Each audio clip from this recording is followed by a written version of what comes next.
खुलुमबाय बियो बड'लेण्ड इंखं टेलिभिजन दिनैनि रादाबखौ फरायदों आं जोंसार बर' दिनैनि गाहाय रादाबाव दं प्रमिला रानी ब्रह्मआव हर्स ट्रेडिंनि बागै जेबो गुमुर गैया। बिटिसि खुंथाया 10 एप्रिल खालि हालामारि बन्द फोसावदों। मिरु एबसु आरो क'क्राझार जिल्ला एबसुआ रंजालि बैसागो फालिदों। कभिडनि प्रट'कल मानियि देंखोगिरि आरो बिहु कमिटिफोरनि सायाव गोख्रों राहा लागोन। भारतआव कर'नानि नैथि दोहौ हादरनि गासैबो जारिमिनारि जायगाफोरखौ 15 मेसिम बन्द खालामबाय। NEET आनजादआ फावसायबाय। जुबिन गार्डनि हाबाफारियाव दुंहाव थासारि। राजस्थान रयेल्सआ दिल्ली केपिटेलखौ 3 रानजों फेजेनो। आमिर खानआ विक्रम भेक्का फिल्म प्रजेक्टनिफ्राय बिदाय। अभिषेक बच्चननि शुटिंखौ पुलिसफोरा होबथादों। दानिया आबुं रादाब।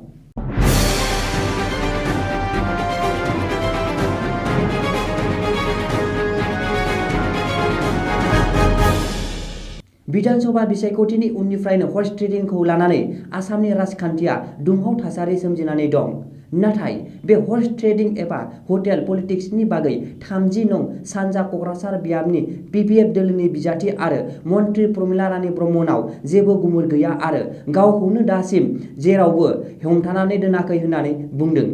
मख'नो गोनांदि मन्त्रि प्रमिला रानी ब्रह्मआ हर्स ट्रेडिंनि बागै खेंफोरथि होना फोरमायथिनाय बायदिब्ला BPFनि आफादगिरि हाग्रामा महिलारिया हर्स ट्रेडिंखौ गिनानै BPFनि बिजाथिफोर आरो MLAफोरखौ क'क्राझाराव थुबुर खालामाखै। बिसायख'थिनि उनाव माखासे हिसाब खालामनो जुथुमनाय सरासनस्रा बाथ्रा।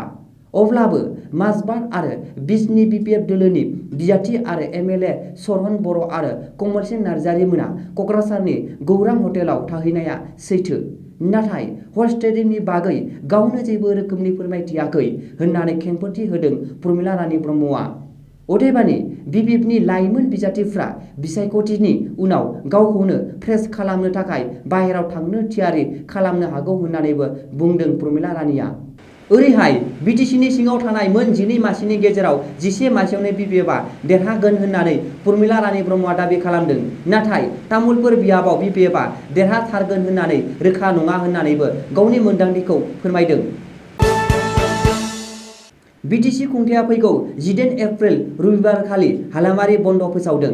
गुरुदेव कालिचरण ब्रह्मनि जोनोम सानखौ लोब्बा लानानै बिटिसि खुंथाया 10 एप्रिल खालि हालामारि बन्द फोसावदों।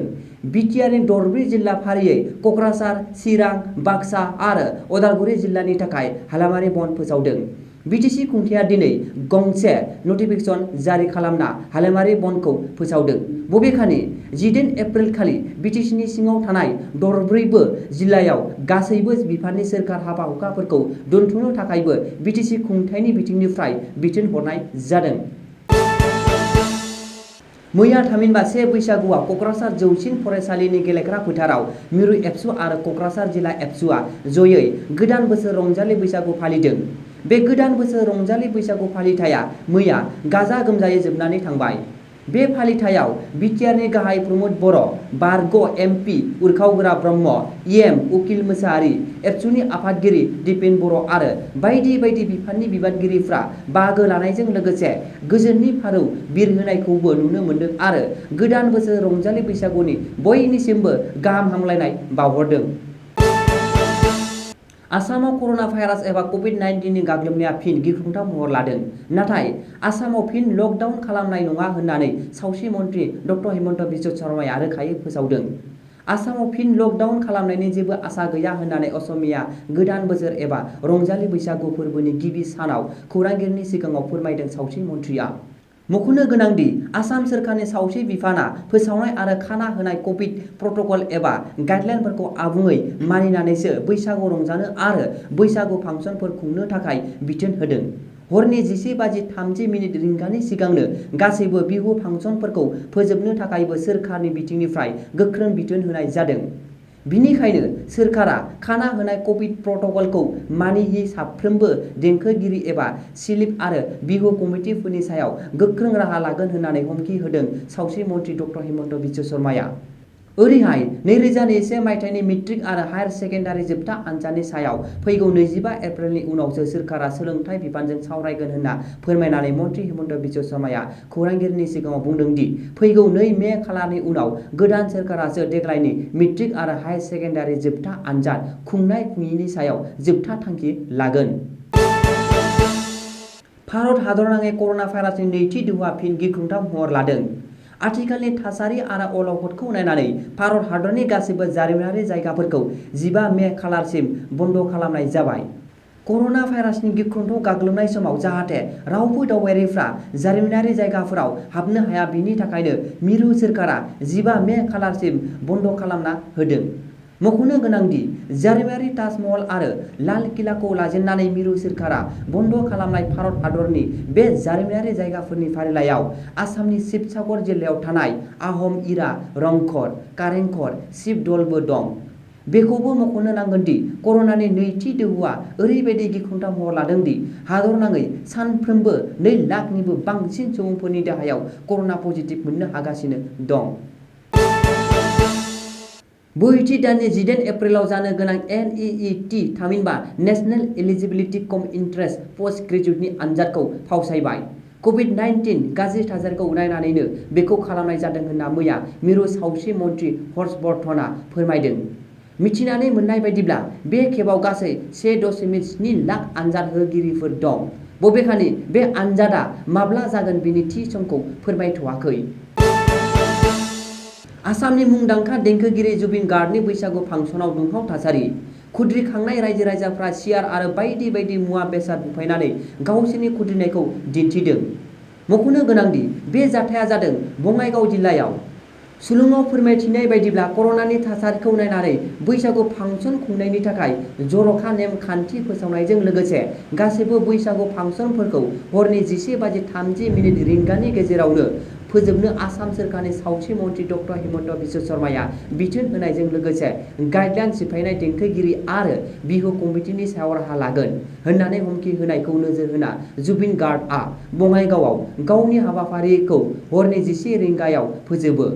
नाथाय जुबिना हरनि 11 रिंगायावनो गावनि मेथाइ रोजाबनायखौ फोजोबना जौसांनिफ्राय ओंखारलांनायनि उनाव बे दुंहाव थासारिया सोमजियो।